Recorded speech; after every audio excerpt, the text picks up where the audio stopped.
Salut à tous et à toutes, c'est l'équipe Kuzobit et on se retrouve avec plaisir pour une nouvelle vidéo s'intitulant Présentation de décor épisode 3. Donc pour cet épisode de présentation de décor, on a choisi de vous présenter le décor de Goblinville que j'ai eu dans la boîte évasion de Goblinville. Donc même si ce n'est pas un décor que nous avons créé, il a demandé quand même pas mal de temps en peinture et on voulait vous montrer le résultat. Donc vous êtes déjà, la première chose que je vais vous dire, c'est que la couleur des passerelles et de la grosse plateforme n'est pas la même. Donc je vais vous expliquer pourquoi. Simplement parce qu'au départ j'ai commencé à peindre les passerelles ainsi que le scribe, voilà, en monde fin brown. Et je me suis rendu compte que avec l'énorme passerelle, sans compter le derrière, je n'aurai jamais assez de pot de peinture. Je devrais vider la moitié de mon pot et en racheter un autre. Donc ça aurait été complètement stupide. Donc j'ai pris une peinture marron, une peinture acrylique marron, assez foncée, donc qui pourrait se rapprocher du Rhinoxide, que je trouvais bien. J'en ai appliqué partout, sans faire attention aux petites morceaux d'ossements, aux ossements, aux morceaux de tissu, etc. J'en ai appliqué partout. Ensuite, ce qui a été le plus long, ce qui m'a bien pris 2 journées, j'ai mis de l'échappibonne sur chaque crâne, sur chaque ossement. Donc voilà, c'est assez long. C'est aussi chaque ossement de chaque petite piquée. Voilà, j'ai fait ça. J'ai peint toutes les petites lanières qui se trouvent là en XV88 qui maintiennent les os en XV88. J'ai peint aussi quelques petits détails. Donc là, il y a des morceaux de tissu, donc mettons ici ou là, voilà, ou là, que j'ai peint en corne raide, avec un avis de Carver Crimson, comme ici, juste une espèce de bouche béante, là, des espèces de morceaux de tissu, et l'espèce de gueule, je sais pas trop ce que c'est, des deux piquets, donc celui-ci et celui-ci. Donc ensuite, c'est à peu près tout pour la grande passerelle. Donc ensuite, non, j'ai fait un lavis de Seraphim Sepia total, à part pour les parties rouges, que j'ai fait un lavis de Carver Crimson. Ensuite, Donc je tiens à préciser que la vie totale, on n'a pas passé sur les parties bois, hein, que sur les os. Donc ensuite, là pour la partie bois, j'ai fait un éclaircissement, donc ma peinture acrylique mélangée à du blanc. Et en brossage, il est pas du tout, presque pas visible, parce que j'avais plus beaucoup de peinture, donc j'ai fait ce que j'ai pu. Ensuite, donc voilà, ça c'était pour les grosses passerelles.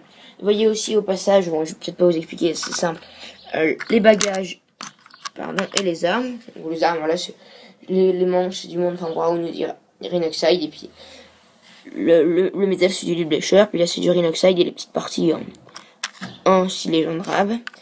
Donc voilà. J'ai pas fait l'éclaircissement sur les os, que ce soit sur les petites passerelles ou sur la grosse, parce que je trouvais l'aspect eau un peu jaunâtre, un peu poussiéreux, voilà, des cavernes de Goblinville très bien.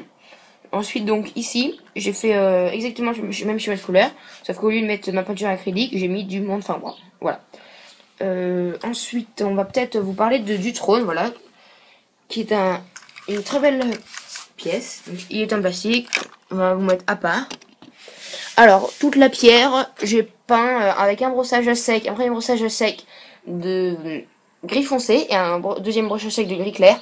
Pas des peintures citadelles parce que bon, ça marchait très bien. Ensuite, donc là, le morceau de tissu au-dessus, c'est du corne raide avec un lavis de Carver Crimson avec un éclaircissement de Mephiston raide. Ensuite, donc là, le bois, c'est du Rhinoxide. Et ça, les espèces de morceaux de tissu, celui-ci, c'est du XV et celui-là, c'est du style jaune drame avec un lavis de Sepia. Donc les crânes, c'est pareil, la même manière que pour les autres. Donc ensuite, la structure, c'est du Caliban Green. Donc je sais pas trop comment le faire, parce que sur la boîte, c'est une espèce de verre oxydé bizarre. Donc j'ai tenté ça, puis ça a marché plutôt bien. Donc c'est du Caliban Green avec un lavis de Nun Oil et un premier éclaircissement de Wax Flesh en brossage, un éclaircissement de Wax Flesh plus du blanc.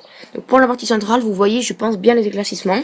Je trouve qu'il est bien, qu'il est beau mon trône. Voilà. Après donc là, c'était en violet. Je sais pas tout ce que c'est. Sur la boîte c'était en violet, alors j'ai fait en violet. Je me suis pas trop posé de questions. Donc après en dessous, c'est la petite partie bois, c'est du Rhinoxide, et après voilà, il y a un autre truc que vous avez compris ce que c'était, c'est du moins fin brown pour le tour du pot, et après ce qui est au-dessus c'est du Rhinoxide, donc voilà, c'est un truc bien dégueulasse. Donc ça c'était tout pour le trône.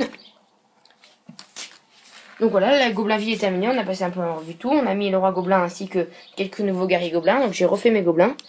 Certains, je les ai refaits, je les ai plus améliorés, même si je suis à la base de mon tuto. On a aussi fait quelques broussages à sec en plus sur le roi gobelin. Pour l'améliorer. Donc voilà, cette vidéo est terminée. On espère qu'elle vous a plu et que vous trouvez mon Goblinville beau, je l'espère. N'hésitez pas à vous en inspirer si vous en avez besoin. On vous dit Merci à vous tous et à la prochaine.